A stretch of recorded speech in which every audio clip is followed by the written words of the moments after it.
আজকেও কিন্তু মুই টাহি মাছ বুনবো এর লাগে কিন্তু একটা টাহি মাছ পুঁতাইতে শেষে লইতেছি এরম করে শেষে সেইবার কিন্তু আমি মশলা দিয়ে ভাজবো কিনলে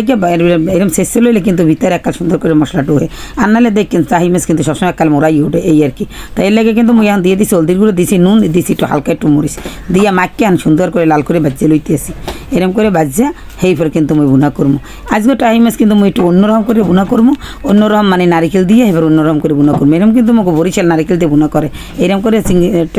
টাহি মাছ বুনা করলে খাইতে কিন্তু এক্সের মজা। তাই হলদির গুঁড়া মরিচের গুঁড়া আর নারিকেল এই কিন্তু মুই সবই দিয়ে দিছি আর একটু শস্য বাটা দিয়ে সুন্দর করে মশলাটা কষাই লইছি শস্য বাটা দিলে কিন্তু শস্যের একটা ধাঁচ হয় খাইতে কিন্তু এক্সের ভালো লাগে। তো এই কিন্তু মোর মাছ বুনো প্রায় হয়ে আইছে মুই কিন্তু মাছ সব দিয়ে দিছি আর এই তো দেখেন মাছ দিয়ে দিছি নারিকেল ছিল আর লগে দিয়ে দিলাম কিন্তু ধনিয়া পাতা দিয়ে দিছি এখন কিন্তু ঝোলমুই অতটা রাখবো না একাল গায়ে গায়ে মাখা মাখা রাখবো এর লেগে তেমন মাছ হয়ে গেছে দেখতে যেমন বন্ধুরা সুন্দর হয়েছে।